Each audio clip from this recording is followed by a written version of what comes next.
මහත්මයාණනි අපි මීට ප්‍රථම පාඩම් පරිච්ඡේදයෙන් සාකච්ඡා කරන්න ආරම්භ කරා අන්තර්ජාතික වෙළඳ හවුල් නැත්තම් වෙළඳ ගිවිසුම් එහෙමත් නැත්තම් නිදහස් වෙළඳ ප්‍රදේශ ෆ්‍රී ට්‍රේඩ් ඒරියාස් ගැන අපි මුලින්ම එවැනි වෙළඳ හවුල් කීපයක් කතා කරා අපි එහිදී මුලින්ම කතා කරේ යුරෝපීය සංගමය යුරෝපියන් යූනියන් කියන එක ලෝකයේ වෙළඳ හවුල් අතර තියෙන ප්‍රබලම වෙළඳ හවුල් වශයෙන් අද සැලකෙන්නේ යුරෝපීය සංවිධානය. මොකද ප්‍රබලම රටවල් 27ක එකමුතුවක් නිසා ඒක ප්‍රබලම වෙළඳ හවුලක් වශයෙන් සැලකිලිට ගන්නවා. ඒගොල්ලෝ ඒ රටවල් 27 අතර ආර්ථිකමය සහයෝගීතාවයක් වර්ධනය කර ගැනීමට. ඒක තමයි මූලික ඉලක්කය. රටවල් 27 අතර ආර්ථිකමය සහයෝගීතාවයක් වර්ධනය කර ගැනීම සඳහා තීරුබදු ඇතුළු වෙළඳ බාධක අවම කර ගනිමින් වෙළඳාමේ යෙදීමට තමයි මේ සංවිධානය ක්‍රියාත්මක වෙන්නේ. එතකොට ඒගොල්ලන්ගේ රටවල් අතර පොදු වෙළඳ ප්‍රතිපත්තියක් ක්‍රියාත්මක කරගෙන යනවා. පොදු වෙළඳ ප්‍රතිපත්තියක්. ඒක තේරුම මොකද්ද? මේ රටවල් විසින් සෙසු ලෝකයා සමග එනම් සමාජික නොවන රටක් සමග මේ රටවල් 27ම සමාජිකයන් නොවන රටක් එක්ක වෙළඳාම් කරනවා නම් කරන්නේ එකගතාවයට පත්වෙච්ච පොදු වෙළඳ ප්‍රතිපත්තිය යටතේ. අපි හිතමු යම් කිසි රටකට ඒ කියන්නේ සමාජික නොවන රටකට භාණ්ඩ අපනයනය කරනවා නම් ඒකෙදි සමාජික රටවල් අතර වෙළඳාම් කරද්දී අය කරන තීරුබදු ප්‍රමාණයක් තියෙනවනේ. ඒ ප්‍රමාණයට තව 50ක් එකතු කරලා තමයි තීරුබදු තීරණය කරන්නේ. මොනවාටද? වෙනත් රටකට භාණ්ඩ යවද්දී. ඒක රටවල් 27ම අනුගමනය කරන්න ඕනේ. ඒකයි පොදු වෙළඳ ප්‍රතිපත්තියක් කියන්නේ. තේරුණාද? එක් එක් රටවලට තමන්ගේ ස්වාධීන මතය අනුව වෙළඳ ප්‍රතිපත්ති හදලා වෙළඳාම් කරන්න බෑ. ඒ වගේම ඒගොල්ලෝගේ රටවලක් තියෙනවා ප්‍රාදේශීය වශයෙන් ග්‍රාමීය මට්ටමින් නොදියුණු ප්‍රදේශ. ඒ ග්‍රාමීය මට්ටමේ නොදියුණු ප්‍රදේශ සංවර්ධනය කරගන්නත් පොදු ප්‍රතිපත්තියක් ඒගොල්ලෝ අනුගමනය කරනවා. මොකක්ද ඒකේ තේරුම? තේරුම තමයි සමාජික රටක් විසින් රටක් හෝ කීපයක් විසින් එක්කෝ ඒ සංවිධානයේ තියෙන අරමුදල මගින් යම් රටක ග්‍රාමීය ප්‍රදේශයක මංමාවත් ඉදි කරන්න. විදුලි බලය බෙදා හරින්න. ජල පහසුකම් ඇති කරන්න. sannivedana පහසුකම් ඇති කරන්න නම් යටිතල පහසුකම් සංවර්ධනය කරන්න කිසියම් සහන පොලියක් හා සහන කොන්දේසි යටතේ ණයක් සපයනවා නම් ඒ පිළිවෙත සෑම රටකටම පොදුයි. ඒකයි පොදු ප්‍රාදේශීය සංවර්ධන ප්‍රතිපත්තියක් අනුගමනය කරනවා කියන්නේ. අන්න එහෙම කරමින් ඒ රටවල් 27 අතර හොඳ ආර්ථිකමය මිත්‍රත්වයක් සහයෝගීතාවයක් වර්ධනය කර ගැනීමෙන් තමයි ඒගොල්ලෝ ඒ සංවිධානය ක්‍රියාත්මක වෙන්නේ. ඊට පස්සේ අපි ඉස්සෙල්ලා පරිච්ඡේදයෙන් කතා කරා G8 සංවිධානය ගැන. ලෝකයේ තියෙන බලවත්ම රාජ්‍යයන් 8ක්. ලෝකයේ තියෙන බලවත්ම රාජ්‍යයන් කීපෙන් ප්‍රධානම රටවල් 8ක් එකතු වෙලා අර 73 දී මතුවෙච්ච ලෝක තෙල් අර්බුදයත් සමග දැඩි ආර්ථික පීඩනයක් ඇතුළානේ ලෝක රටවල් වලට. අන්නේ ආර්ථික පීඩනයේ නැවත Taman වෙත ළඟා නොවන ආකාරයට ආර්ථික රැකවරණයක් සලසාගෙන ලෝක වෙළඳාමට ප්‍රබලම බලපෑමක් කළ හැකි නම් ඒ කළ හැක්කේ Tamanගේ සංවිධානයට පමණක් කියන ස්ථාවරයට එන්නේ තමයි සංවිධානය ඒගොල්ලෝ ති කරගත්තේ. ඒක අද සෑහෙන දුරට ඔප්පු වෙලා තියෙනවා. මුළු ලෝක නිෂ්පාදනයෙන්ම 65%ක්ම අත්පත් කරගෙන තියෙන්නේ G8 රටවල්. ඒ කියන්නේ ඒගොල්ලන්ට පුළුවන් ලෝක වෙළඳ පොළට ලොකු බලපෑමක් කරන්න. ඕන්නම් නිෂ්පාදනය අඩු කරලා ලෝක වෙළඳ පොලේ භාණ්ඩ හිඟ ඇති කරලා ලෝක වෙළඳ පොලේ ලොකු ආර්ථික අවපාතයක් නිර්මාණය කරන්නත් පුළුවන්. ඕන්නම් අඛණ්ඩව භාණ්ඩ සපයලා වෙන කිසිම රටක් ලෝක වෙළඳ පොළට භාණ්ඩ ලබා නොදුන්නත් ලෝක වෙළඳ පොලේ දැඩි ආර්ථික නැත්නම් වෙළඳ අවපාතයක් ඇති නොවන පරිදි Tamanට පුළුවන් භාණ්ඩ සපයන්න. ඇයි? ලොකුම නිෂ්පාදන පංගුව තියෙන Tamanගේ අතේ. තේරුණාද? අන්න ඒ අරමුණින් තමයි G8 සංවිධානය ක්‍රියාත්මක වෙන්නේ. ඒ විතරක් නෙවෙයි ලෝකේ දෙවන්තම යුද බලය යුද ශක්තිය තියෙන්නේ ඒ රටවල් 8ටයි. ඒ රටවල් 8ට පුළුවන් අනිවාර්යයෙන්ම මුළු ලෝකේ ඕනම රටක් යුදමය වාතාවරණයක් සක්‍රිය කරනවා නම් ඒ මර්ධනය කිරීමට තරම් යුද ශක්තියක් මේ රටවල් අතර තියෙනවා. ඊළඟට අපි කතා කරා G11 සංවිධානය. G11 සංවිධානය මම හැමදාම කියන අහිංසක සංවිධානයක් කියලා. මොකද අපිත් ඒ සංවිධානයේ ඉන්නවා ලංකාව ඇතුළු රටවල් 11ක්, පාකිස්තානයේ ඉන්නවා. ඒගොල්ලෝ ඇවිල්ලා මැද මට්ටමේ ආදායම් ලබන රටවල් වශයෙන් තමයි අපි හඳුන්වන්නේ. දුප්පත් රටවල් කියලා කියන්නේ. ඒ කියන්නේ දිලිදුම රටවල් නෙවෙයි. මැද මට්ටමේ ආදායම් ලබන රටවල් විසින් ඇති කරගත්ත සංවිධානය. මොකටද? දේශපාලන හා ආර්ථික සහයෝගිතාව ඇති කරගන්න. ඒගොල්ලෝ කරන්නේ G8 කණ්ඩායම සමග සහයෝගයෙන් ක්‍රියාත්මක වීමට තමයි ඒ සංවිධානය පිහිටුව ගන්න. නිතරම G8 රටවල් එක්කලා සාකච්ඡා කරලා තමන්ගේ රටවල ආර්ථික ප්‍රශ්න විසඳා ගන්න හැම විටම මේ G11 රටවල් ක්‍රියාත්මක වෙනවා. උදාහරණයක් වශයෙන් G11 රටවල් වල ආනයන වියදම අපනයන ආදායම අභිබෝ යන අවස්ථා තියෙනවානේ. එතකොට මොකද වෙන්නේ? අපනයන වලට වඩා ආනයන වැඩි වෙනකොට ඒ රටවල වෙළඳ ශේෂය නැත්නම් ගෙවුම් ශේෂය ඍණාගයක් ගන්නවා. ගෙවුම් ශේෂයෙන් පියව ගන්න ණය අවශ්‍ය වෙනවා. අන්න G8 රටවල් සමග සාකච්ඡා කරලා සහන පොලිය යටතේ ණය අරගෙන තමන්ගේ ගෙවුම් ශේෂ අර්බුදේ විසඳා ගන්නවා. ඒ විතරක් නෙවෙයි මේ G11 රටවල විදේශ සංචිත අඩු වෙන අවස්ථාවල අපි කියන්නේ ඩොලර් අඩු වෙනවා කියලා විදේශ සංචිත අඩු වෙන අවස්ථාවල පවා G8 රටවලින් සාකච්ඡා කරලා සහන කොන්දේසි යටතේ ණය ලබා ගනිමින් ඒ තමන්ගේ ප්‍රශ්න निराकरණය කරගන්නවා. ඒ නිසා මේ G11 උත්සාහ කරන්නේ මේ රටවල් 11 ආර්ථිකමය වශයෙන් පීඩාවට පත් වෙනකොට ආර්ථිකමය වශයෙන් දැඩි අර්බුදයකට ලක් වෙනකොට ඒ අර්බුදයෙන් එළියට එන්න G8 රටවල නැත්නම් G8 කණ්ඩායමේ රටවල සහභාගීත්වය ලබා ගැනීම. ඒකයි මම අහිංසක සංවිධානයක් කියලා කිව්වේ. පැහැදිලිනේ? අපි අද පාඩම් මේකකෙන් කතා කරන්න යන්නේ ජාත්‍යන්තර වෙළඳ ගිවිසුම් ගැන. ට්‍රේඩ් ඇග්‍රීමන්ට්ස්. අපි ඉස්සෙල්ලා කතා කරේ වෙළඳ කලාපනේ නැත්නම් නිදහස් වෙළඳ ප්‍රදේශනේ. අද කතා කරන්නේ ජාත්‍යන්තර වෙළඳ ගිවිසුම්. ඒ කියන්නේ රටවල් දෙකක් හෝ වැඩි ගණනක් අතර ගිවිසගත් සහන කොන්දේසි යටතේ වෙළඳ ද්‍රව්‍ය හුවමාරු කර ගැනීම සඳහා ඇති කරගන්නා එකගතාවය තමයි වෙළඳ ගිවිසුම් කියලා කියන්නේ. මේක ඉතින් Tamanට රිසිසේ කියන්න පුළුවන් කටපාඩම් කරන්න ඕනේ නැහැ. රටවල් දෙකක් හෝ වැඩි ගණනක් වෙනකොට රටවල් කීපයක් වුත් ප්‍රශ්නයක් නැහැ. රටවල් කීපයක් විසින් ගිවිසගත් සහන කොන්දේසි යටතේ වෙළඳ බහන්න හුවමාරු කර ගැනීමට ඇති කරගන්නා ගිවිසුමක්. රටවල් දෙකක් හෝ වැඩි සංඛ්‍යාවක් සහන කොන්දේසි යටතේ නැත්නම් ගිවිසගත් සහන පිළිවෙත් යටතේ වෙළඳාම් කිරීමට ඇති කරගන්නා ගිවිසුමක් තමයි අන්තර්ජාතික වෙළඳ ගිවිසුම් කියන්නේ. ඒවා රටවල් දෙකක් අතර නම් ඇති වෙන්නේ හරියටම අපි ඒකට කියනවා ද්විපාර්ශ්වික ගිවිසුම් කියලා. රටවල් දෙකක් අතර නම් ද්විපාර්ශ්වික වෙළඳ ගිවිසුම්. රටවල් කීපයක් අතර නම් අනිවාර්යයෙන්ම අපි කියනවා බහුපාර්ශ්වික ගිවිසුම් කියලා කියනවා. ඒක ද්විපාර්ශ්වික වේවා බහුපාර්ශ්වික වේවා මේවා මොනවද පොදුවේ වෙළඳ ගිවිසුම්. ඊළඟට ඔබ තේරුම් ගන්න ඕනේ අද වන විට ජාත්‍යන්තර වෙළඳාම දේශ බලද්දී අපි දකින ප්‍රවණතාවක් තියෙනවා. මොකද්ද දරුවනේ ප්‍රවණතාවක් කියලා අපි ඉගෙන ගත්තේ කලින් ට්‍රෙන්ඩ් එකක් කියන්නේ. පෙරට වඩා වෙනස් වී ඉදිරියට තව තවත් වර්ධනය වෙන තත්ත්වයක්. පෙරට වඩා වෙනස් වී තව දුරටත් ඉදිරියට වර්ධනය වෙන තත්ත්වයන් තමයි ප්‍රවණතාවයක් කියන්නේ. එහෙනම් අන්තර්ජාතික වෙළඳාමෙත් ප්‍රවණතාවක් තියෙනවා. මොකද්ද ප්‍රවණතාව? ජාත්‍යන්තර වෙළඳ ගිවිසුම් වලට එළඹීමේ ප්‍රවණතාවක් තියෙනවා. මොකද්ද ඒක අදහස? ඒ කියන්නේ රටවල් වෙනදට වඩා රටවල් දෙකක් හෝ කීපයක් සම්බන්ධ වෙලා සහන කොන්දේසි යටතේ වෙළඳාමේ දෙන්න. තීරු බදු අඩු කරගන්න, අභ්‍යන්තර බදු අඩු කරගන්න, අපනයන පංගු, අපනයන සලාක, අපනයන තහනම් කිරීම වැනි දේවල් අඩු කරගෙන නිදහසේ වෙළඳාමේ දෙන්න වෙළඳ ගිවිසුම් වලට එළඹෙන ප්‍රවණතාවක් තියෙනවා. නැත්නම් එළඹෙන එක එන්න වැඩි වෙනවා. එවන් පරිසරයක තමයි අපි දැන් මේ පාඩම් එකකේ සාකච්ඡා කරන්නේ. පැහැදිලිනේ?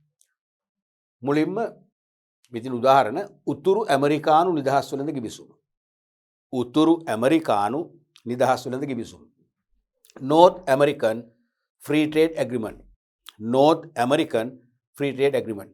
නැෆ්තා කියලා ඔක කෙටියෙන් කියනවා. සිංහලෙනුත් නැෆ්තා කියලා පේපර් එකේ එනවා. නැෆ්තා කියලා සිංහලෙන් ඉන්නත් පුළුවන්.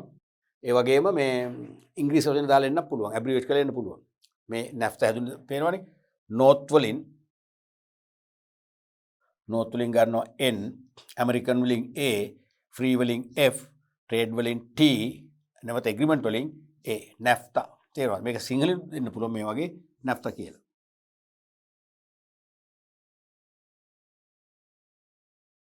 ක්‍රම දෙක මේ ක්‍රම තුනම මේක සම්පූර්ණ දීර්ඝ නාමයෙන් හෝ සිංහල කෙටි නාමයෙන් හෝ ඉංග්‍රීසි කෙටි නාමයෙන් අහන්න පුළුවන්. රටවල් තුනයි මේකට සම්බන්ධ වෙලා තියෙන්නේ. මේ කියන්නේ ඇමරිකා එක්සත් ජනපදයේ පළවෙනි රට. මේ පළවෙනි එක. කැනඩාව තමයි දෙවෙනි රට. තුන්වෙනි එක තමයි මෙක්සිකෝ.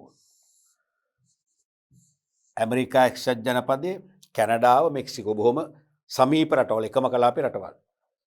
යන රටවල් තුන සමාජිකත්වයේ දරන මෙම ගිවිසුම ආරම්භ වූයේ 1994 ජනවාරි 1 වෙනිදා සිට. මෙම රටවල් තුන අතර වෙළඳ බාධක ඉවත් කිරීම ඔන්න එනවා සාරය මේකේ. වෙළඳ බාධක ඉවත් කිරීම පළවෙනි එක. මේ පළවෙනි එක. දෙවෙනි එක තීරුබදු ඉවත් කිරීම. පුළුවන් තරම් තීරුබදු අයින් කරගන්න. තුන්වෙනි එක ශ්‍රමය හුවමාරු කර ගැනීම. ඒ කියන්නේ නිදහසේ හුවමාරු කර ගන්නවා කියන එක. සම්බන්ධ කොන්දේසි ගිවිසුමේ ඇතුළත් වේ. මෙම ගිවිසුමේ ඇති විශේෂ ලක්ෂණය වන්නේ ඒත රටවල් තුනේ නිෂ්පාදිත වලට පමණක් ගිවිසුම සීමා වීමයි. තේරෙනවද? එතකොට ඇමරිකාව, කැනඩාව සහ මෙක්සිකෝ අතර නිදහස් වෙළඳ ප්‍රතිපත්ති යටතේ නැත්තම් දැඩි වෙළඳ කොන්දේසි වලින් බැහැරට ගිහිල්ලා නිදහසේ වෙළඳාම් කරගන්න ඇති කරගන්න අසන්ධානය තමයි නැත්තම් ගිවිසුම තමයි වෙළඳ ගිවිසුම තමයි නැෆ්තා ගිවිසුම කියලා කියන්නේ. තේරුණානේ? ඇමරිකාව, කැනඩාව, මෙක්සිකෝව යන ප්‍රබල රටවල් තුන තීරුබදු ඇතුළු වෙළඳ බාධක හැකිපමණ බැහැර කරමින් නිදහසේ වෙළඳාමේ දීමට ඇති කරගන්නා ලද ජාත්‍යන්තර වෙළඳ ගිවිසුම තමයි නැත්නම් වෙළඳ සන්ධානය තමයි නැෆ්තා කියන්නේ. ඔබට හැඟෙනවනේ දැන් සෑම ගිවිසුමකින්ම මොකද්ද මතුවෙන්නේ? සංවිධානය. ඒක අපි විශේෂයෙන් කියන්න ඕනේ නෑනේ. සෑම අපි ගිවිසුමක් ඇති කරගන්නේ පුද්ගලයෝ හරි රටවල් හරි එහෙමනේ. එහෙනම් සෑම ගිවිසුමකින්ම සන්ධානයක් නැත්නම් සංවිධානයක් බිහි වෙනවා. අපි මීට පෙර කතා කරා හවුල් ගිවිසුම. හවුල් ව්‍යාපාර ගිවිසුමක් පුද්ගලයෝ කීප දෙනෙක් ඇති කරගත්තා මොකද ඇති වෙන්නේ? හවුල් ව්‍යාපාරය කියන සංවිධානය ප්‍රතිනිර්මාණය වෙනවා. එහෙනම් මේ සෑම ගිවිසුමක්ම අපිට සංවිධානයක් වශයෙන් කියන්න පුළුවන්. හරිනේ? ඒතර මේ රටවල් වල මූලික කාරණා තුනක් කිව්වා. එකක් තමයි වෙළඳ බාධක ඉවත් කිරීම. වෙළඳ බාධක කියන්නේ මේ රටවල් අතර වෙළඳාමේදී පනවන්න පුළුවන් බාධක හැකිපමණ ඉවත් කරගන්නවා. අපි මීට පෙර පරිච්ඡේදයෙන් කතා කරා අපනයන පංගු. අපනයන සලාක. මතකද මේ දෙකේ වෙනස? export quotas and export rations. අපනයන පංගු කිව්වේ යම් රටක් ඉදිරි කාල පරිච්ඡේදයක් තුල එක් එක් රටවලට අපනයනය කරන උපරිම ප්‍රමාණයන් වෙන වෙනම පැනවීම. නැත්නම් වෙන වෙනම තීරණය කිරීම. අපි හිතමු ලංකාව ලබන වසරේ ඉරාකයට තේටොන් 10යි සපයන. ඊට වඩා දෙන්නේ නැහැ. ලංකාව ලබන අවුරුද්දේ රුසියාවට තේටොන් 15යි දෙන්නේ. ඊට වඩා දෙන්නේ නැහැ. ලබන වසරේ ලංකාවෙන් ඉරානයට තේටොන් 20යි දෙන්නේ. ඊට වඩා දෙන්නේ නැහැ. අන්න වෙන වෙනම උපරිමයෙන් පැනෙවුවා. ඒක තමයි අපරණ පංගු කියන්නේ. මතකයිනේ? අපනයන සලාක කියන්නේ ලංකාවෙන් ඒ රටවල් තුනට සමස්ත රටවල් වලට සමස්ත ලෝක වෙළඳ පොළට තේටොන් 50ක් පමණයි යවන්න කියලා තීරණයක් ගන්නවා. ඒක පොදුවේ තීරණය කරන්නේ. ඒක එක රටක් ගත්ත වෙන්න පුළුවන්, රටවල් 3-4ක් ගත්ත වෙන්න පුළුවන්. ඒ එක රටක් අරගෙන ඉවරුනොත් වෙන කාටවත් හම්බෙන්නේ නැහැ. රටවල් දෙකක් අරන් ඒ තේටොන් 50 ඉවරුනොත් අපි නැවත යවන්නේ නැහැ. ඒක තමයි සලාක කියන්නේ. ඒ දෙකෙන්ම වෙන්නේ මොකද්ද? විදේශ වෙළඳාම ලඝු වෙන එක, පටු වෙන එක. ඕකම අනිත් පැත්ත මොනවද? ආනයන පංගු, ආනයන සලාක. එක් එක් රටවලින් ඉදිරි කාලයක් තුල අපි ආනයනය කරන උපරිම ප්‍රමාණයන් වෙන්ව තීරණය කරොත් ආනයන පංගු. ඉදිරි කාලයක් තුල ලෝක වෙළඳ පොළෙන් සමස්තයක් වශයෙන් අපි ගෙන්වන උපරිමයේ තීරණය කළොත් ඒක ආනයන සලාකේ. ඒ දෙකනුත් වෙන්නේ මොකද්ද? අන්තර්ජාතික වෙළඳාම පටු වෙන එකයි. ඊළඟට තහනම් කිරීම. අපනයන තහනම් කරන්න පුළුවන්. ආනයන තහනම් කරන්න පුළුවන්. ඒ වගේම සෞඛ්‍යමය බාධක පනවන්න පුළුවන්. සෞඛ්‍යමය බාධක කිව්වේ සමහර භාණ්ඩ ආනයනය කරනවා නම් ඒ අපනයන කරන රටේ පිළිගත් බලාධිකාරයකින් සනීපාරක්ෂාව තහවුරු කරන භාණ්ඩයක් බව නැත්නම් සෞඛ්‍යයට අහිතකර නොවන භාණ්ඩයක් බවට සහතිකයක් ඉල්ලනවා. අපි ඒකට කියනවා සනීපාරක්ෂක සහතිකය. නැත්නම් certificate of sanitary නැත්නම් sanitary certificate. ඒ සහතිකේ නිකන් දෙන්නේ නැහැ නේ. භාණ්ඩ සාම්පල් නැත්නම් නියදි පරීක්ෂා කරලා ඒවා රසායනාගාර පරීක්ෂණයට ලක් කරලා බලනවා සෞඛ්‍යයට අහිතකර මූලද්‍රව්‍ය අඩංගුද සෞඛ්‍යයට අහිතකර ලෙස ඇසුරුම් කරලා තියෙනවද එහෙමනම් දෙන්නේ නැහැ. මොකද නිකම්ම එහෙනම් ඒවා විදේශ වෙළඳාමේදී වෙළඳාම වෙන්නේ නැහැ. සීමා වෙනවා. අන්න ඒවා තමයි මේ කියන්නේ වෙළඳ බාධක කියන්නේ. මේ වගේ අපනයන පංගු, ආනයන පංගු, අපනයන සලාක, ආනයන සලාක, සෞඛ්‍යමය සීමා, ඒ වගේ විනිමය බාධක. ඒ විනිමය නිදහස් කරේ නැත්නම් විනිමය අඩුවෙන් නම් අපිට නිදහස් කරන්නේ අපිට ආනයනය කරන්න මිනිත් ටිකයි. තේරෙනවද? අන්නේ බාධක ඉවත් කර ගැනීම. අනික තමයි තීරුබදු ඉවත් කිරීම. අපි මීට පෙර පාඩම් පරිච්ඡේදවලින් කතා කරා විදේශ වෙළඳාමේ සම්බාධක වර්ග දෙකයි. එකක් තීරුබදුමය බාධක, අනික තීරුබදු නොවන බාධක. දැන් මේ කියන්නේ තීරුබදුමය බාධක. ඉස්සෙල්ලා තීරුබදු නොවන. එහෙනම් තීරුබදු ඉවත් කරගන්න එක 100%ක්ම හෝ නැත්නම් සෑහෙන ප්‍රමාණයක් අයින් කරගන්න එක රටවල් අතර. ඒ කියන්නේ අපනයන තීරුබදු, ආනයන තීරුබදු පුළුවන් තරම් හැකිතාක් අඩු කර ගැනීම. අනිත් එක තමයි ශ්‍රමය හුවමාරු කර ගැනීම. අතිශය වැදගත්. දැන් සාමාන්‍යයෙන් වෙන්නේ යම් රටක් වෙනත් රටකට ශ්‍රමිකෝ සපයද්දී ඒ රටට ඒ ශ්‍රමය සපයා ගන්නා රටෙන් ආදායමක් ලැබෙනවා. අපි හිතමු ලංකාව මෙක්සිකෝවට අවශ්‍ය ශ්‍රමිකයෝ 20000ක් සපයනවා. ඒ සැපීම වෙනුවෙන් මෙක්සිකෝ රජයෙන් ලංකා රජයට විශාල ආදායම් ප්‍රමාණයක් ලැබෙනවා. ඒතර ලංකා රජයේ ඉල්ලන ආදායම විශාල ආදායමක් වෙන්න පුළුවන්. ඩොලර් මිලියන ගාණක් වෙන්න පුළුවන්. ඒක දෙන්නේ නැත්නම් අපි ශ්‍රමිකෝ සපයන්නේ. ඒතර මෙක්සිකෝ වගේ ජනගහනය අඩු රටවල ශ්‍රම ඌනතාවයක් තියෙනවා නම් ලංකාව පනවන කොන්දේසියට යට වෙලා හරි ඒ ශ්‍රමිකෝ ගෙන්න ගන්න වෙනවා. නමුත් ඒගොල්ලන්ට ඒක ලොකු බාධකයක් වෙනවනේ. ඒකත් ආර්ථික සම්බාධකයක් හා සමානයිනේ. මෙතනදී මේ කියන්නේ පුළුවන් තරම් එකිනෙක රටවල් අතර ශ්‍රමය හුවමාරු කරගන්නවා. දැන් මෙක්සිකෝවට සමහර විට මේ අවුරුද්දේදී ඉංජිනේරුවන් 100ක විතර අවශ්‍යතාවයක් තියෙනවා. ඒ 100 අපි තුමු ඇමරිකාවෙන් සහ කැනඩාවෙන් සපයනවා. ඊළඟ අවුරුද්දේදී කැනඩාවට ඉංජිනේරු අවශ්‍ය වෙනවා. අලුතෙන් යෝධ සංවර්ධන ව්‍යාපෘති කීපයක් දියත් කිරීම සඳහා. එහෙනම් ඊළඟ අවුරුද්දේදී මොකද වෙන්නේ? මෙක්සිකෝවෙන් සහ ඇමරිකාවෙන් කැනඩාවට සපය ගන්නවා. ඒ වගේ අවස්ථානුකූලව මේ රටවල් අතර ශ්‍රමය හුවමාරු කරගන්නවා. ඒ ශ්‍රමයේ සැපීම වෙනුවෙන් රාජ්‍ය තාන්ත්‍රික මට්ටමින් කිසියම් ආදායමක් අපේක්ෂා කරන්නේ නැහැ. නුමිලේ සපයන. නුමිලේ. දැන් නුමිලේ කියන දරුවනේ ශ්‍රමිකයන්ට වැටුප් ගෙවන්නේ නැහැ කියන එකනේ පටල ගන්න තේරෙනවද? දැන් අපි මෙක්සිකෝවෙන් කැනඩාවට ශ්‍රමිකෝ යවුවම කැනඩාවේ රජය ඒ ශ්‍රමිකයින්ට ඒ පවතින ශ්‍රම වෙළඳ පොලේ තියෙන වැටුප් මට්ටම ගෙවනවා. ඒක වෙනම කතාවක්.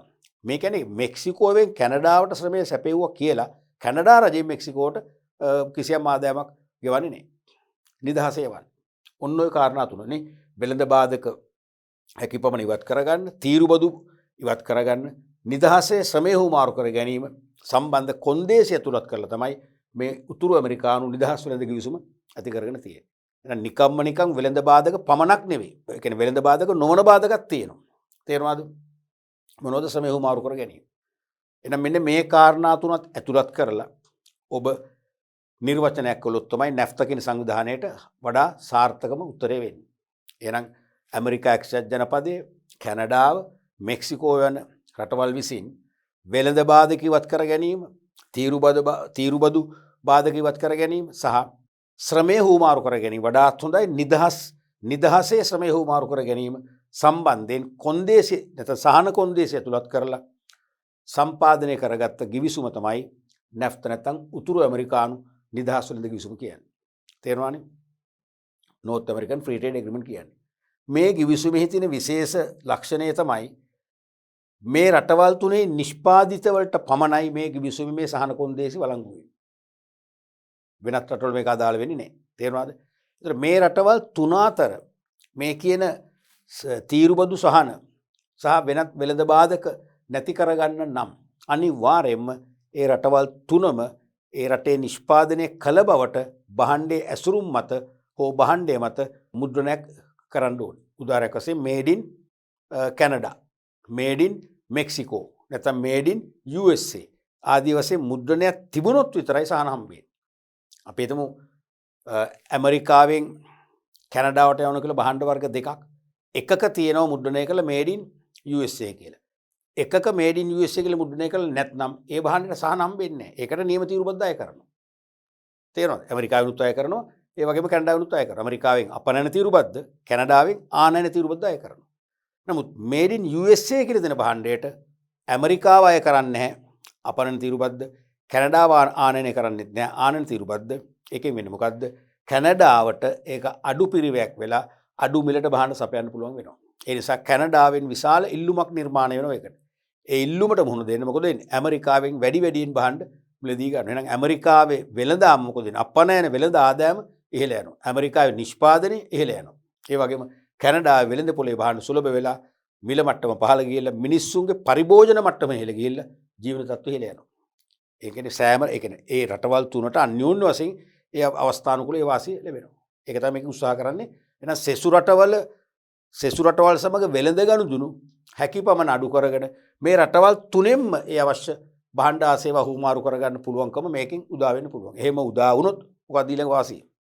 ඊළඟ වාසිය තමයි සෙසු රටවල් වල වෙළඳ අවපාත වලින් මේ රටවල් නිදහස් වෙනවා. දැන් 2005 දී හෝ 6 දී විතර ප්‍රශ්නයක් ඇහුවා මේ නම් කරලම උතුරු ඇමරිකානු නිදහස් වෙළඳ ගිවිසුම තුලින් ඊට අදාළ සමාජික රටවල් වලට ලැබෙන වාසි. ඒකට දරුවනේ මාකින් ස්කීම් එකේ උත්තරත් නැහැ. මාකින් ස්කීම් එකේ තිබුණේ ඒ ශිෂ්‍යයා විසින් සපයා ඇති පිළිතුරු වල යෝග්‍යතාවය සලකා බලා ලකුණු දෙන්න. අපි දැන් මේ ප්‍රශ්නෙත් ඔළුවේ තියාගන්නකො එහෙනම්. එතකොට මේකේ වාසි ගැන අපි කතා කරමු. දැන් බය අහනවනේ මොනවද වාසි? පළවෙනි වාසිය තමයි දැන් මේ රටවල් අතර වෙළඳ බාධා නැතුව නිදහස වෙළඳාම් කරන්න පුළුවන් වෙයි. ඒක අභ්‍යන්තර වාසියන්නේ. මේ රටවල් තුනටම ලැබෙන වාසිය මොකද්ද? වෙළඳ බාධා වලින් තොරව නිදහසේ වෙළඳාමේ යෙදෙන්න පුළුවන්. හරිද? දෙවෙනි එක මොකද්ද?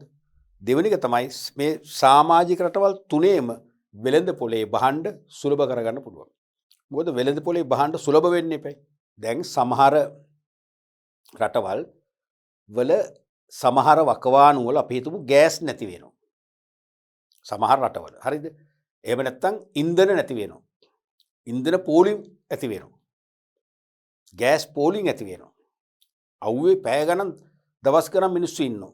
වේලි. මිනිස්සුන්ගේ මුවෙන් ඒ කියන්නේ බොහොම රළු වචන එළියට එන්නේ නැද්ද? පීඩනයට එනවනේ. නේ? විවිධ දේවල් කියනවනේ. පොදුවේ කියනවා සල්ලි තිබිලත් භාණ්ඩ ගන්න විදියක් නැහැ. ඕකනේ පොදුවේ කියන්නේ සල්ලි තිබිලත් බඩු නැහැ. අනිවාර්යෙන් මිනිස්සු පීඩනයටපත් වෙනවනේ. දැන් මෙන්න මේ උතුරු ඇමරිකාව නිදහස් වෙලදී ගිවිසුම තුලින් ඒ තත්ත්වයේ උදා වීමේ සම්භාවිතාවය ඉතාම අඩුයි. මොකද සමාජික රටවල් තුන වෙළඳ බාධක අයින් කරලා තීරුබදු බාධක අයින් කරලා වෙළඳාම් කරන නිසා කැනඩාවට භාණ්ඩ හිඟනම් අනිත් රටවල් දෙකෙන් භාණ්ඩ ගෙන්න ගන්න පුළුවන්. මෙක්සිකෝට හිඟනම් ඇමරිකාවෙන් සහ කැනඩාවෙන් ගෙන්න ගන්න පුළුවන්. එහෙනම් රටවල් තුනේම වෙළඳ පොලේ භාණ්ඩ සුලභ වෙනවා. එහෙනම් සල්ලි තිබිලත් බඩු ගන්න නැහැ කියන පාරිභෝගික අඳෝනාව මේ රටවල එන්නේ නැහැ. මතු වෙන්නේ නැහැ. තේරෙනවද? එහෙනම් දෙවන වාසිය ඒකයි. වෙළඳ පොලේ අකණ්ඩව භාණ්ඩ සුලභ වීම. අනිත් එක තමයි මේ ගිවිසුම හරහා වෙළඳ බාධක, තීරුබදු බාධක බැහැර කරලා වෙළඳාම් කරන නිසා භාණ්ඩ වල පිරිවැය අඩු වෙනවා. බදු නැහැනේ. මිල අඩු වෙනවා. එහෙනම් අඩු මිලට භාණ්ඩ සපයනවා. එහෙනම් අඩු මිලට මිලදී ගන්න නිසා පාරිභෝගිකයාගේ වැය කළ හැකි ආදායම ප්‍රශස්ත ලෙස පාවිච්චි කරලා තමන්ට සිතකි පරිදි තමන්ගේ ජීවන තත්ත්වය හොඳින්ම පවත්වාගෙන යන්න පුළුවන් මට්ටමින් භාණ්ඩ හා සේවා වැඩි ප්‍රමාණයක් පරිභෝජනය කිරීමේ අවස්ථාව උදා වෙනවා. ඒකෙන් රටේ පුද්ගලයන්ගේ ජීවන තත්ත්වය ඉහළ යනවා. ඒ කියන්නේ පාරිභෝගිකයින්ට අඩු මිලට භාණ්ඩ සපයාගත හැකි බැවින් ඉහළම පරිභෝජන මට්ටමක් පවත්වාගෙන යාම අවස්ථාව උදා වෙනවා. ඒ තුලින් ජීවන තත්ත්වය ඉහළ යනවා කියන වාසිය තමයි තුන්වෙනි වාසිය වශයෙන් කියන්න පුළුවන්. තවත් අපිට කියත හැකි මෙවැනි ගිවිසුම් වලින් වෙළඳ හවුල් අපි මුලින්ම කතා කර ඉස්සෙල්ලා පරිච්ඡේදයේ වෙළඳ හවුල් ඒ වගේම ජාත්‍යන්තර වෙළඳ කිවිසුම්. මේ සෑම දෙයකින්ම රටවල් අතර මොකද වර්ධනය වෙන්නේ? මිත්‍රත්වයේ සහයෝගීතාවයත් වර්ධනය කරගන්න පුළුවන්. ඒ නිසා ඇමරිකාවෙන් කැනඩාව හෝ මෙක්සිකෝවට, මෙක්සිකෝවෙන් කැනඩාව හෝ ඇමරිකාවට තේරෙනවද? කවදාකවත් මොකද වෙන්නේ? දේශපාලන තර්ජනය එන්නේ නැහැ. ආර්ථික තර්ජනය එන්නේ නැහැ. ඒගොල්ලෝ සහයෝගයෙන් ආර්ථිකය පවත්වා ගන්න උත්සාහ බලනවා. ඒ සහයෝගීතාව වර්ධනය වීමත් ඒ රටවලට පුදුම නිදහසක් නේ. දැන් අපි සහයෝගයෙන් දැන් පුද්ගලයෝ වශයෙන් ඔයාලා අපි සහයෝගයෙන් ඉන්නවා කියන්නේ පුදුම නිදහසක් නෙළුට හරි ෆ්‍රීනේ. අපිට හරි සතුටුයිනේ. නමුත් අපි සහයෝගේ නැහැ. නිතර අපි එකිනෙකාට මොකද කරන්නේ? පීඩන එල්ල කරනවා. මොකද වෙන්නේ? ඔළුව නිදහස් නැහැනේ. සතුට කියන එක නැහැනේ. නිදහස යනු සතුට. සතුට යනු නිදහස. එහෙනම් මේ රටවල් අතර එන මොකද වෙන්නේ? සතුට උතුරාගල හැලෙනවා. නැත්තම් සහයෝගීතාවේ අත් කරගන්න පුළුවන් වීම තමයි ඊළඟ වාසිය. අනිත් එක තමයි මේ රටවල් තුන අතර වෙළඳ බාධක අයින් කරලා වෙළඳාම එදින නිසා සෙසු රටවල් වලින් භාණ්ඩ හා සේවා විශාල ප්‍රමාණයක් මිලදී ගැනීමේ අවශ්‍යතාවයෙන් මිදෙනවා. ඕනේ. ඇමරිකාවත් හදනවා. හදන්නේ නැතිව හිඟ දේවල් මේ රටවල් දෙකෙන් ගත්තම ප්‍රශ්න විසඳෙනවා. එහෙනම් සෙසු රටවල් වලින් අපට වෙළඳ තර්ජන එන්න පුළුවන්. තේරෙනවද? සෙසු රටවල් වලින් වෙළඳ තර්ජන එන්න පුළුවන්. ඒ තර්ජන වලින් අපි නිදහස්. එහෙනම් බාහිර රටවලින් එල්ල විය හැකි වෙළඳ තර්ජන වලින් නිදහස් වීමත් මේ නැෆ්තා ලබන ප්‍රධාන වාසියක් වෙනවා. පැහැදිලි නේද? ඔන්න වගේ මේ රටවල් තුනට සෙසු රටවල් වලින් භාණ්ඩ හා සේවා මිලදී ගැනීම අවශ්‍යතාවයක් නැත්නම් සෙසු රටවලින් දේශපාලනයේ වශයෙන් එල්ලවන පීඩනය අඩු කරගන්න පුළුවන්. නිදහස්නේ. නැත්තම් ස්වයං පෝෂිත වෙන්න පුළුවන්. සරලව කිව්වොත් ස්වයං පෝෂිත රාජ්‍යයන් වශයෙන් ක්‍රියාත්මක වීම ඉතාම වාසනාවකයි. සෙසු රටවල් වල අපට ආර්ථික අවපාත, යුද්ධමය වාතාවරණ මගින් එල්ලවන තර්ජන සම්පූර්ණයෙන්ම බැහැර කරගන්න පුළුවන්. ඔන්න ඔයගේ වාසිත් තත්ත්වයනවා.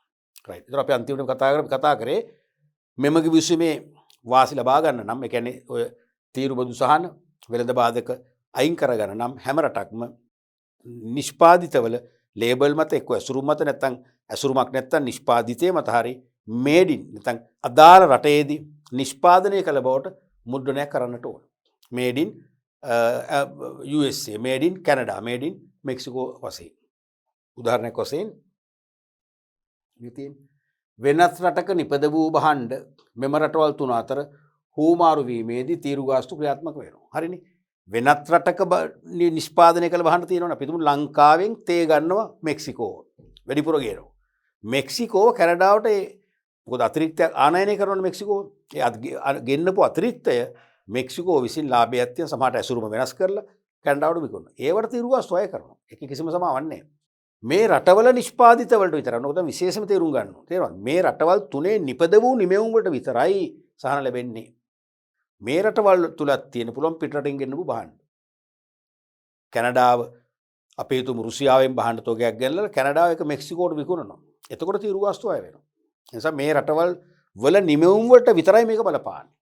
තේරුණාද? සෙසු රටක නිමෙවුමක් ආනයනය කරලා අපි තුමු මෙක්සිකෝව ඒක USA ට වික්කොත් අනිවාර්යයෙන්ම USA එකත් අය කරනවා ආනයන තීරු බද්දක්, මෙක්සිකෝවත් අය කරනවා අපනයන තීරු බද්දක්. පැහැදිලිනේ? රයිට්. තීරු ගාස්තු නිදහස් වරුවේ ඇමරිකා ජනපදයේ නිපදවන ලදී. එහෙනම් මේඩ් ඉන් USA කියලා සිංහලෙන් නෙවෙයි ඉංග්‍රීසියෙන්නේ මේඩ් ඉන් USA කියලා ගහනවා. කැනඩාවේ නිපදවන ලදී. එහෙනම් මේඩ් ඉන් කැනඩා කියලා මුද්‍රණය කරන්න ඕනේ. ඒ වගේම මෙක්සිකෝවේ නිපදවන ලදී. මේඩ් ඉන් මෙක්සිකෝ කියලා සඳහනක් වෙන්න ඕනේ නිෂ්පාදිත මත. එතකොට තමයි සහන ලැබෙන්නේ. පැහැදිලිනේ? රයිට්. ඊළඟට දෙවැනි ජාත්‍යන්තර වෙළඳ කිවිසුම තමයි දකුණු ආසියානු නිදහස් වෙළඳ කලාපය. කලාපයකට කලාපය කියලා ව්‍යවහාර කරන කිවිසුමක්. South Asian Free Trade Area, SAFTA. South Asian Free Trade Area. එකෙන් තමයි safety අරන් තියෙන්නේ. SAFTA. මේක සිංහලුත් මෙහෙම එන්න පුළුවන්. SAFTA කියලා. හරිනේ. දකුණු ආසියානු නිදහස් වෙළඳ කිවිසුම කියන එකමයි දකුණු ආසියානු නිදහස් වෙළඳ කලාපය කියන්නේ. මේක කිවිසුම කියලා කියන්න පුළුවන් කිසි ප්‍රශ්නයක් නැහැ. කිවිසුමක් නේ. කිවිසුමක් තමයි. 2004 දී ඉස්ලාමාබාද්දී පැවති 12 වන සාක් සමුළුව. මතකනේ සාක් කියන එක? මතකයිනේ දකුණු ආසියානු South Asian Association for Regional Cooperation. දකුණු ආසියානු කලාපීය දකුණු ආසියානු කලාපීය ජාත්‍යන්තර සංවිධානය 2004 ඉස්ලාමාබාද්දී පැවති 12 වන සාක් සමුළුවේ දී අත්සන් කළ ගිවිසුම තුළින් තමයි මේක ඇති වුණේ. සාක් කලාපීය වෙළඳ සහයෝගීතාව ව්‍යාප්ත කරමින් දකුණු ආසියාව තුළ නිදහස් වෙළඳ ප්‍රදේශයක් බිහි කිරීම සඳහා සමාජික රටවල ආනයන සඳහා බාධාවකින් තොරව තීරුබදු ඉවත් කරමින්ද වරාය හා ප්‍රවාහන පහසුකම් සපයා ගැනීමෙන්ද වෙළඳාමේ දීමට මේ තුලින් දොරටු විවෘත කර ඇත. නම් මේ සංවිධානය කරේ මොකද්ද? බාධාවකින් තොරව තීරුබදු ඉවත් කරමින්. ඒ කියන්නේ මේ දකුණු ආසියානු කලාපය ඇතුලේ නිදහස් වෙළඳ ප්‍රදේශයක්, ෆ්‍රී ට්‍රේඩ් ඒරියා එකක්, නිදහසේ වෙළඳාම් කරගන්න පරිසරයක් නිර්මාණය කිරීම සඳහා සමාජික රටවල ආනයන සඳහා බාධාවකින් තොරව තීරුබදු ඉවත් කරමින් ද ඒ වගේම වරාය සහ ප්‍රවාහන පහසුකම් සපයා ගැනීමෙන්ද. දැන් තීරුබදු ඉවත් කරත් වැඩක් නැහැනේ. වරායේදී දැඩි කොන්දේසි පනවනවා. වරායන්ට සමාජික රටවල නැව් වලට ඇතුල් වෙන්න දෙන්නේ නැහැ. එහෙම නැත්නම් සමාජික රටකට වැඩිපුර නැව් තියෙනවා නම් ඒ නැව් කුලියට දෙන්නේ නැහැ සෙසු සමාජිකයට. ඒවත් බාධානේ. එහෙනම් ඒවත් තියෙන්න බෑ. මං කියන එක තේරෙනව නේද? තීරුබදු බාධක අයින් කරා වගේම වරාය සහ ඒ කියන්නේ මේක වරාය කොහොමද මේක සඳහන් කරලා නැති වුණාට වරාය ගුවන්තොටුපළ ඒව සම්බන්ධ වරාය ගුවන්තොටුපළ අපි තුමු බැරියර දානවා. ඒ අපි තුමු නම් කෙලින්ම සමාජිකයෙක් නම් කරලම කියන ඒ රටේ නැව් වලට අපි එන්න දෙන්නේ නැහැ ඇතුළට. ප්‍රශ්නයක් එතකොට. එහෙනම් ඒවත් විවර වෙන්න ඕනේ. ඒවත් විවෘත වෙන්න ඕනේ. තේරෙනවනේ? එහෙනම් තීරුබදු ඉවත් කරමින්ද වරාය සහ ප්‍රවාහන පහසුකම් එයාපෝට් ඇතුළු ප්‍රවාහන පහසුකම් සපයා ගැනීමෙන්ද වෙළඳාමේ දීමට මේ තුලින් දොරටු විවෘත කර ගන්නවා. ඕක තමයි සප්තවල කතන්දරය. ඊළඟට තුන්වෙනි එක තමයි ආසියා පැසිෆික් වෙළඳ ගිවිසුම. තුන්වෙනි ජාත්‍යන්තර වෙළඳ ගිවිසුම තමයි ආසියා පැසිෆික් වෙළඳ ගිවිසුම. ඕකට අපි කියන්නේ ඕක ඇප්තා කියලාත් කියනවා, අප්තා කියලාත් කියනවා. Asia Pacific trade agreement. Asia Pacific trade agreement වලින් තමයි ඇප්තා අරන් තියෙන්නේ. තේරෙනවද? මේක සිංහලෙන් කෙටි කරලා ඇප්තා.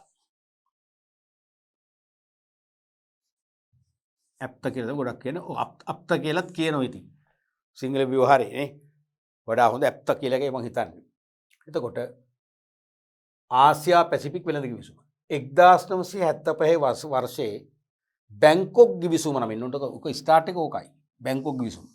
බැංකොක් ගිවිසුම නමින් ආරම්භ වූ මෙම ගිවිසුම 2005 නොවැම්බර් 2 වන දින සිට ආසියා පැසිෆික් වෙළඳ ගිවිසුම අද භාවිතා වෙන්නේ මොකද්ද? ආසියා පැසිෆික් වෙළඳ ගිවිසුම. ඕකම විභාගයට ප්‍රශ්නයක් අහන්න පුළුවන්.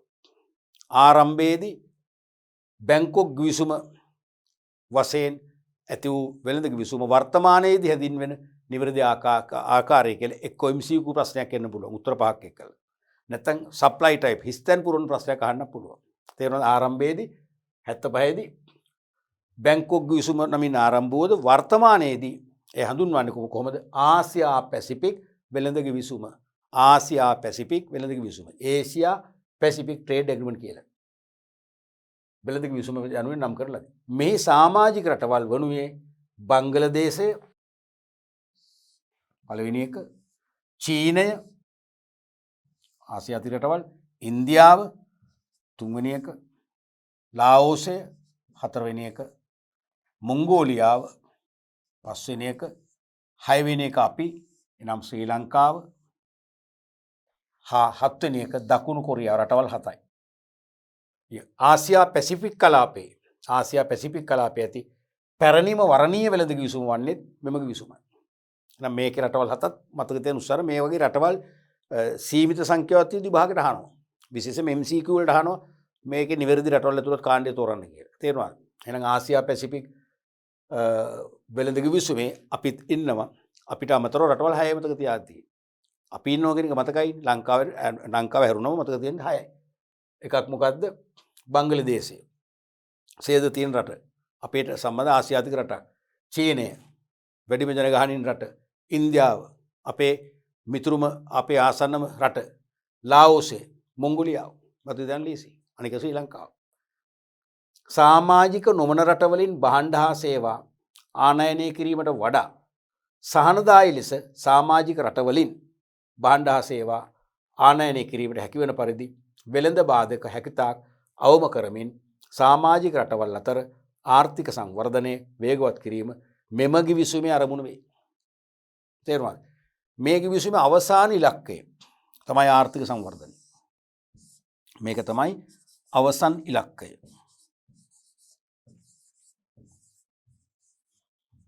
මේක තමයි දරුවනේ අවසන් ඉලක්කය. මොකද්ද? සාමාජික රටවල් අතර ආර්ථික සංවර්ධනය වේගවත් කිරීම. ඒක තමයි අවසන් ඉලක්කය. අවසන් ඉලක්කය වන සමාජික රටවල් අතර සමාජික රටවල් තුල ආර්ථික සංවර්ධනය තහවුරු කර ගැනීමට නම් මොකද වෙන්න ඕනේ? සමාජික නොවන රටවලින් භාණ්ඩ හා සේවා ආනයනය කිරීමට වඩා සමහරට සමාජික නොවන රටවල මිල අඩුයි. මිල අඩු වුණොත් අපි ගන්නෙ නෑ. තේරෙනවද? මිල අඩුයි. එහෙම නොගෙන සහනදායි ලෙස සමාජික රටවලින් භාණ්ඩ හා සේවා ආනයනය කරනවා. සමහරට මිල අඩුයි පිටස්තර රටකින් ගත්තා නම් ගන්නෙ නෑ. අපිට ඊට වඩා හොඳයි සමාජික රටකින්ම ගන්න එක. දැන් සමාජික රටකින් ගත්තමනේ අපිට මිත්‍රත්වය ඇති වෙන්නේ. දැන් ඕගොල්ලෝ ගෙවල් ළඟ කඩෙන් බඩු ගන්නෙ නෑ. තේරුණාද? බඩු ගන්න නැතුව ඈත තියෙන සුපිරි වෙළෙන්සලකින් ගන්නවා. ලොකු අට්ටම් ලැබෙනවා අඩු මිලට හම්බ වෙනවා කියලා. මොකද වෙන්නේ? ගෙවල් ළඟ ඕගොල්ලොත් ගමනාපන් ඇති වෙනවනේ. හදිස්සිය කරොත් ඕගලන්ට හිඟ භාණ්ඩයක්වත් ඉල්ලුම් කරලා ගන්න බෑනේ.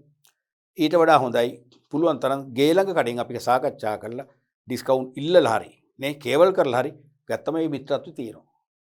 භාණ්ඩ හිඟ කාලෙකදී අපේ පංගුව හරි වෙන් කරගන්න පුළුවන්.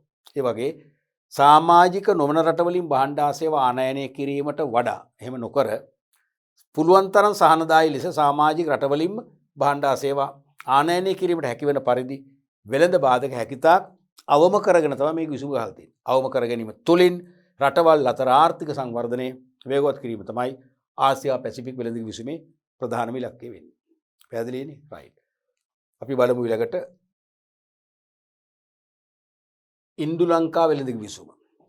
ඉන්දු ලංකා වෙළඳ විසුම බොහොම මෑතදී නම් 2017 දී මේක ආරම්භ වුණේ. ලෝකේ ජාත්‍යන්තර වෙළඳ විසුම් වලට එක්කුතු වෙච්ච අලුත්ම වෙළඳ විසුමක්.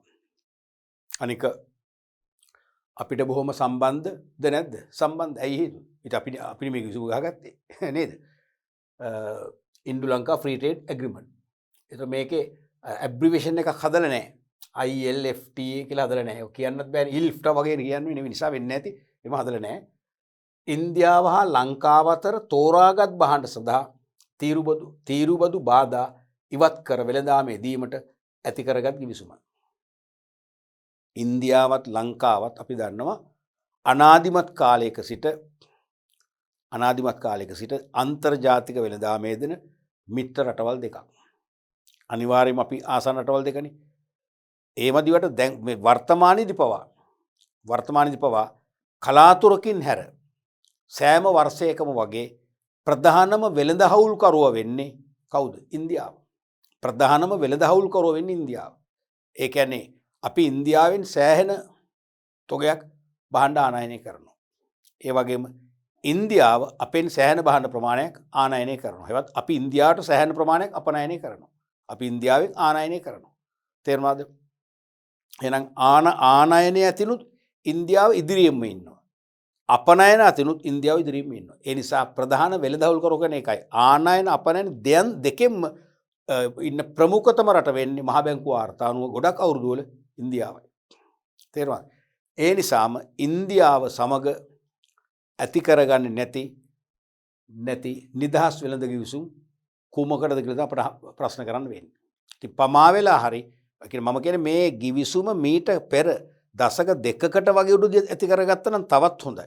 එහෙනම් ලෝකයේ සෙසු රටවලින් අපට වෙළඳාම හර ඇති කරන පීඩණයෙන් අපිට මීට වඩා කල් වේල ඇතුම නිදහස් වෙන්න පුළුවන්කම තිබුණා.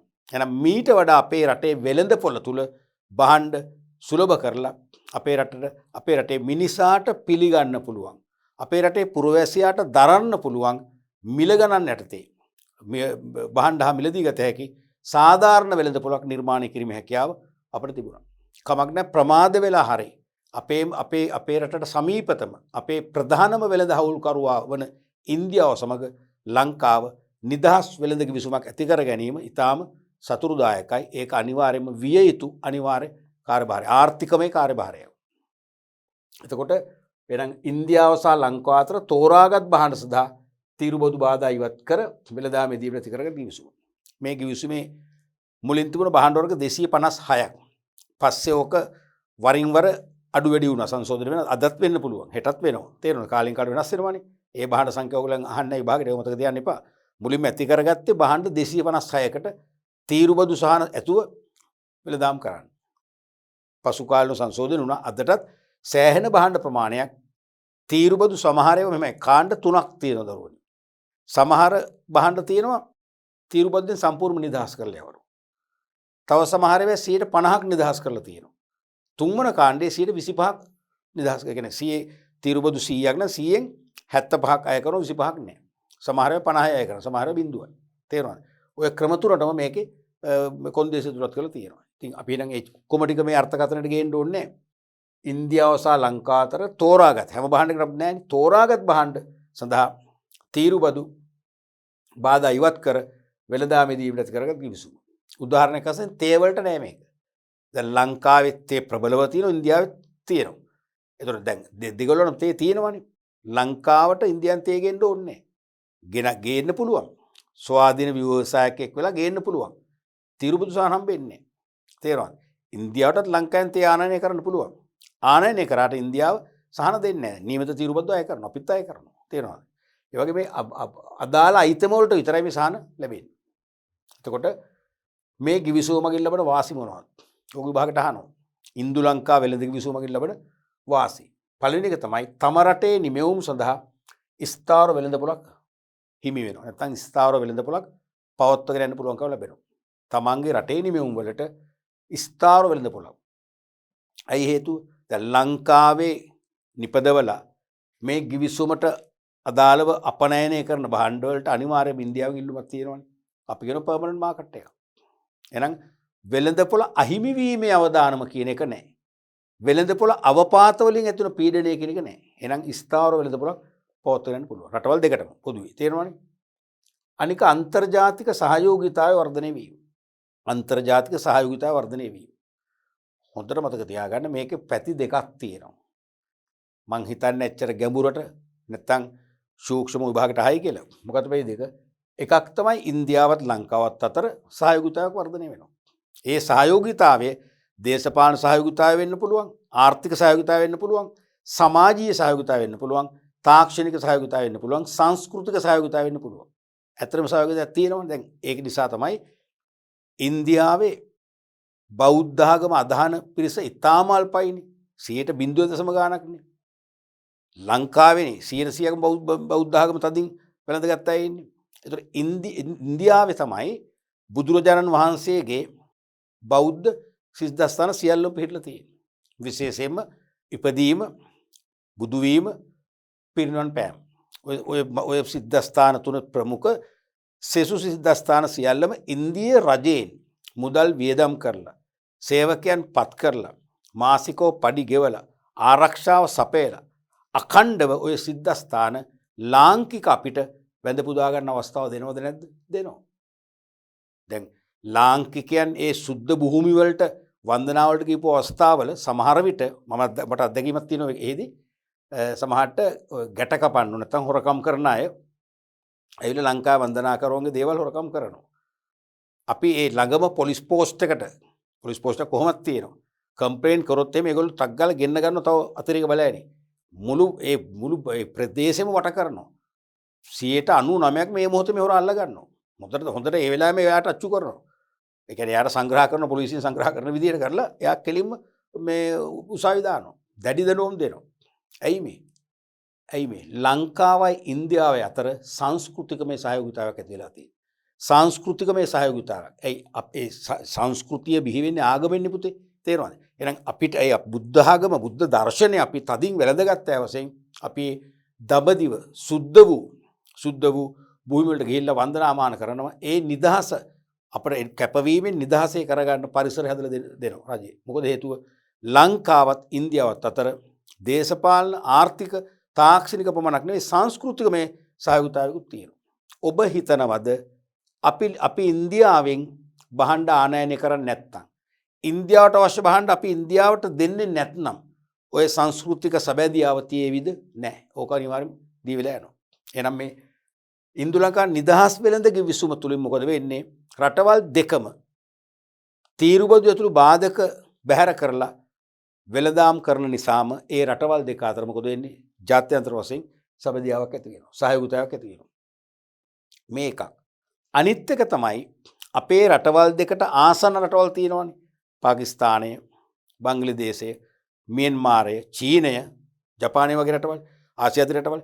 ඒ ආසියාතික රටවල් කැමති නැද්ද ඉන්දියාවේ ලංකාවේ සහයෝගයෙන් ඉන්නවට? කැමතියි. ඕක හරියට දැන් මගේ ගෙදරට අල්ලපු ගෙවල් දෙක නිතර රණ්ඩු කරනවා මම ඒකට කැමති නැහැ. ඒගොල්ලෝ සහයෝගයෙන් ඉන්න ඕනේ.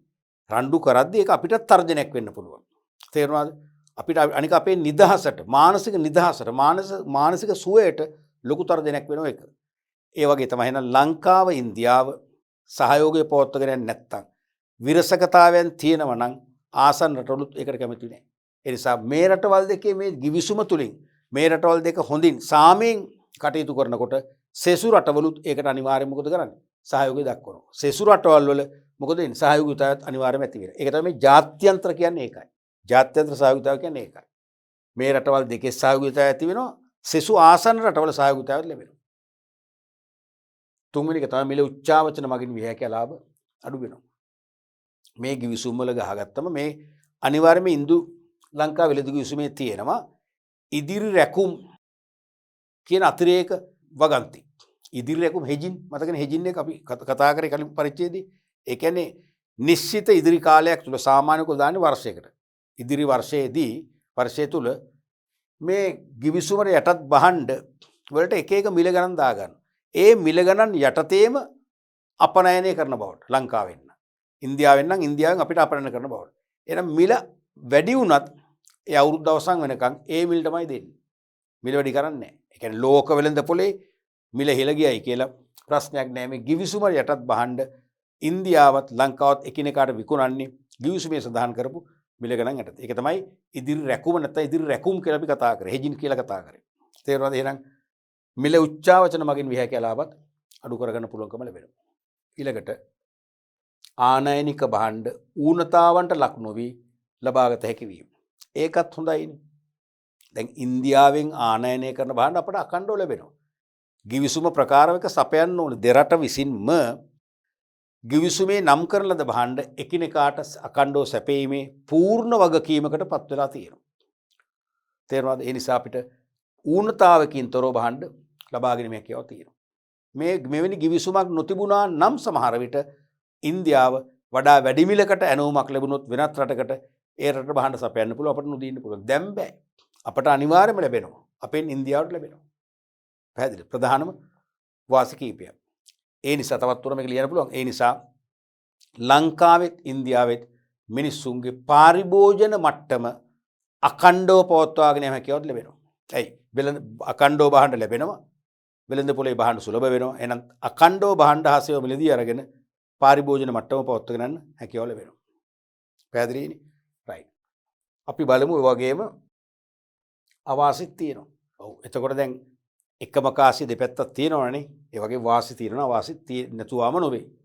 පළවෙනි අවාසිය තමයි ලෝක වෙළඳ පොලේ මිල ඉහළ යාමේදී ලැබිය හැකි ප්‍රතිලාභ බැහැර වෙනවා. අන්න ඒක නම් ටිකක් කැක්කුමක් ඇතුව අපට විඳ ගන්න වෙනවා. තේරුණාද? දැන් ලෝක වෙළඳ පොලේ මිල ඉහළ යනවනේ භාණ්ඩවල. මිල ඉහළ ගියාම ඒ රටවල් වලට අපට වැඩි මිලකට විකුණලා අදිලාභ ලබන්න පුළුවන්. දැන් බෑ. ඇයි? අපි මේ ගිවිසුමේ ප්‍රකාරව ඉන්දියාවට පොරොන්දු වෙච්ච නිෂ්පාදන පංගුව කොහොමත් ඉන්දියාවට විකුණන්න වෙනවා.